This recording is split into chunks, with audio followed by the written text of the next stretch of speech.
We do have a lot of violence on this yard. Fights, batteries. Matter of fact, we had a murder in that housing just a month and a half ago. They did CPR on a guy right out here in the yard, and he was pronounced dead. There isn't much Ed Borla hasn't seen in his 25 years in California's criminal justice system. First as a corrections officer, and now as the deputy chief warden at Salinas Valley State Prison. As the second in command here, he's in charge of about 3,000 inmates. A level 4 maximum security prison, Salinas houses some of the state's most violent offenders, including rapists and murderers. But these days, it's leading the way when it comes to prison reform. Inmates come back in multiple times, revolving door.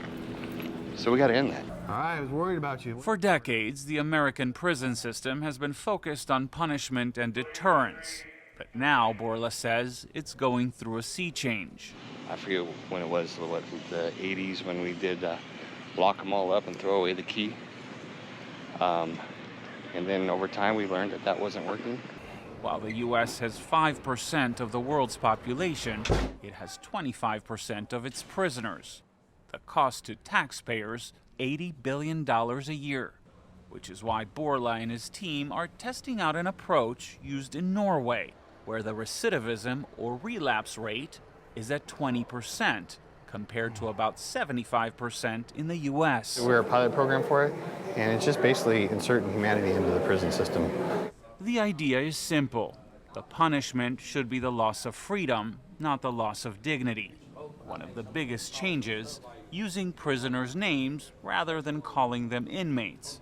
Guards here also make a point to get to know them better, playing board games and taking them on long walks. This is the living room for the inmates. It's still a far cry from the Norwegian model, where inmates live in cells that have been described as dorms, and prisons have state-of-the-art amenities. I wish I fly like a bird. Including a recording studio.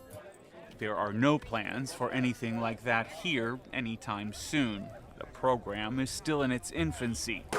For now, Borla and his team are focusing on what they can do with the little they have, adding more classes and activities. Put your hands together. The prison says it's already seeing a decline in one key measure, attempted suicides. Namaste. More importantly, prisoners say they've noticed a difference. Terrence Ford is here for an armed carjacking, which landed him in prison for 26 years to life. He says the new approach has given him something you'd be hard-pressed to find in a maximum security prison. This is the first time we've ever had action that truly showing our humanity instead of just our mistakes. It's tempting to chalk it all up to progressiveness run amok. But, according to Borla, at the end of the day, this is not just good for the prisoners and the prison, but society as a whole. Someday these guys are going to get out. We don't want these guys not having the ability to be successful. The hope is to prepare inmates for life after they get out, moving away from managing prisoners to creating good neighbors. Itay Hod, KPIX 5.